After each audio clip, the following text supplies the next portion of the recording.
Hey students, it's Amanda Burbidge, your Humanities 246 instructor, and I wanted to get in touch with you just to share some thoughts as we begin to finish the Unit 1 in our Critical and Creative Thinking class. So first I want to say that I appreciate the work that everyone did on defining critical thinking and putting it into your own words. It's clear that we agree on a few things. Critical thinking requires effort, time, and practice, and that critical thinking is a process which may result in a product or an outcome.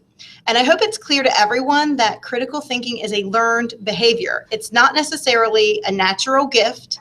And if you are someone who thinks that you're, quote, bad at critical thinking, then it's time to shrug off that voice of criticism and begin to develop some effective, positive habits that lead you towards good critical thinking. All right, so let's remember that even though thinking is a logical process, that what we feel is still relevant to the process because it can both inform us or cloud our judgment. And we can't ignore our lived human experiences, but we also can't overcount how much they matter. So it's a real interesting process where we have to kind of take things in balance. Although it can be tough, critical thinking requires us to use the Socratic method that you learned about in your reading. If you ever have a naturally defensive reaction to anything that someone says or writes, then that's awesome because that's a good red flag for you. That defensive feeling is a good indicator for you that you probably need to do some more critical thinking about that topic, because our strong emotional reaction is exactly what could distract us from the facts. There's this thing called confirmation bias, and I'm not sure if you've ever heard of that, but I will post a link to it when I post this video. Basically, confirmation bias is our human tendency to search for information that confirms our own beliefs, or to too quickly reject information that is counter to our beliefs.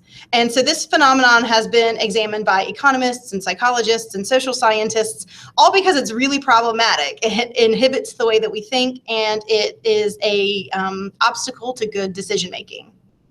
So this natural tendency for we humans is the reason why we must activate our thinking, as discussed in Chapter 2. Now, we can see this unfolding in our current daily news cycle. Recently, an advisor to President Trump, her name is Kellyanne Conway, claimed that the president had as many participants in his inauguration as did previous presidents.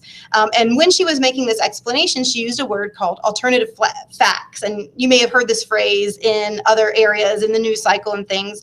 It's certainly getting a lot of attention. Now, confirmation bias would mean that anyone who was kind of not in support of Trump or didn't agree with Trump as the president would probably agree, and dismiss Kellyanne's claim of alternative facts right away. Anyone who supported President Trump and believes, that he's the best person for the country would agree with Kellyanne Conway and think that, yeah, there are these alternative facts out there.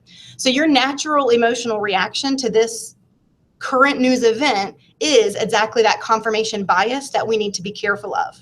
Now, as critical thinkers, we must all examine information no matter our emotional reaction to it. And one way to do that, again, is through the Socratic method. So that just means basically questioning the information you have. So here's one question. What does that phrase alternative facts really mean? If you consider the definitions of those two words and put them side by side, you'll find that alternative means something that is available as another possibility, whereas the word fact means a thing that is indisputably the case. So in this context, the phrase alternative facts in and of itself is a problem because putting those two words together creates a tension in our language and in our reasoning, and clear language leads to clear thought. So that's something that we would need to clarify for ourselves, how we come to terms with that phrase. Here's another question. Is a firsthand account or this disputed photo, are those the only two ways that we could know who or how many people were at an inauguration or at any event for that matter? And of course, the answer is no. There are actual many ways to find out how many people are at any given event. In this case, things like ridership on the metro, hotel bookings, airline ticket sales, cab rides, things of that nature that are quantitative, are going to be informative and can help counterbalance any kind of emotional reaction we might have when we hear this phrase, alternative facts. So upon critical thinking, what I determine is that using the phrase alternative facts is really just a euphemism, which is a kind of like a cover word. And if we want to look at why someone would need to lie or to use a phrase like that in order to make a case, or how that happened, that's a whole nother cycle of critical thinking. So it can really lead us down a fun path of inquiry, and that's what chapters 1 and 2 are all about. So as we begin this journey of critical thinking in this class, it's imperative that you do not buy into this notion of alternative facts. Don't buy into it in politics, not in school, not in your personal life, not in your academic life, not in your professional life. There are things that are facts. These things are known and verifiable. There are things that are truths. And there is still such a thing as truth for those who are willing to do the investigation and looking into something. And that's the exact work that we'll be doing all semester long. And I look forward to doing that with you.